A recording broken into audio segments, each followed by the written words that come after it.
ಮೊದಲಿಗೆ 1 ಕಪ್ ಕಡಲೆ ಹಿಟ್ಟು, ಈ ಕಪ್ಪು ಅಳತೆಯಲ್ಲಿ. ಅದೇ ಸೇಮ್ ಅಳತೆಯಲ್ಲಿ ಈ ಕಪ್ಪು ತೆಂಗಿನ ತುರಿ, 1 ಕಪ್ ಫುಲ್. ಎಲ್ಲ ಬಿಳಿ ತೆಂಗಿನ ತುರಿ ಇರ್ಬೇಕಲ್ವಾ? ಎಲ್ಲ ವೈಟ್ ಇರಬೇಕು. ವೈಟ್ ಇರಬೇಕು.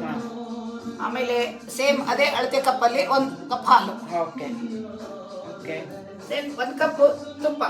ಅದ್ರ ಆ ಕಪ್ಪಲ್ಲಿ 1 ಕಪ್ ತುಪ್ಪ. ಆ ಕಪ್ಪಲ್ಲಿ 1 ಕಪ್ ತುಪ್ಪ ಹಾಕಬೇಕು. ತುಪ್ಪ ಕರಗಿಸ್ಕೋಬೇಕಾ ಹಂಗೆ ಹಾಕ್ತೀರಾ? ತುಪ್ಪ ಫಸ್ಟ್ ಕರಗಿಸ್ಕೋಬೇಕು. ಸರಿ. ಆಮೇಲೆ ಅದೇ ಅಳತೆಯಲ್ಲಿ ಈ ಕಪ್ ಅಳತೆಯಲ್ಲಿ 3 ಕಪ್ ಸಕ್ಕರೆ.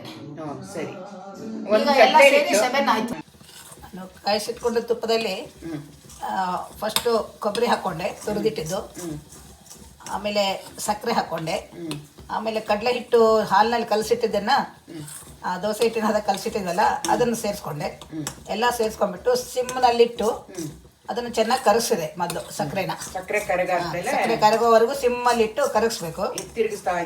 ಈಗ ಸ್ವಲ್ಪ ಜೋರು ಮಾಡಿ ಇದು ತಿರುಗಿಸ್ತಾ ಇದ್ದೀನಿ. ತಳ ಹತ್ತದಂಗೆ ತಿರುಗಿಸ್ತಾ ಇರಬೇಕು. ಕುದೀತಾ ಬರುತ್ತೆ, ಗುಳ್ಳೆ ಎಲ್ಲ ಕುದ್ಕೊಂಡು ಬರುತ್ತೆ. ಆಮೇಲೆ ಸುತ್ತ ಯಾವಾಗ ಗಟ್ಟಿ ಆಗುತ್ತೋ ಆವಾಗ ನಾವು ಇಳಿಸ್ಬೇಕು. ತಳ ಬಿಟ್ಕೊಳ್ಳುತ್ತೆ, ಅದು ತಳ ಬಿಟ್ಕೊಂಡು ಬರುತ್ತೆ. ಅದ್ರ ಬಿಡದಂಗೆ ಕೈ ಆಡಿಸ್ತಾ ಇರಬೇಕು. 7 ಕಪ್ ಅಂದರೆ 7 ಅಳತೆ. 7 ಅಳತೆಯಲ್ಲಿ ಹಾಕಬೇಕೆಲ್ಲ, ಎಲ್ಲ ಸಾಮಾನುಗಳು ಸೇರಿ 7 ಹಾಕಬೇಕು.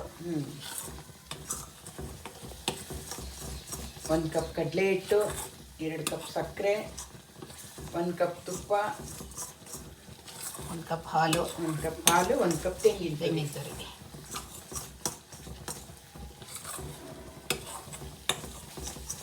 ಇವಾಗ ಅದು ತಳ ಬಿಟ್ಕೊಂಡು ಬರಬೇಕು. ಸ್ವಲ್ಪ ಗಟ್ಟಿ ಆಗಬೇಕು. ಸುತ್ತ ಇದ್ದದ್ದು ನಮಗೆ ತೆಗಿಲಿಕ್ಕೆ ಬರಬಾರ್ದು, ಆ ಥರ ಹತ್ಕೋಬೇಕು. ಅಂದರೆ ಗಟ್ಟಿ ಆಗುತ್ತೆ ಅಂತ ಅರ್ಥ.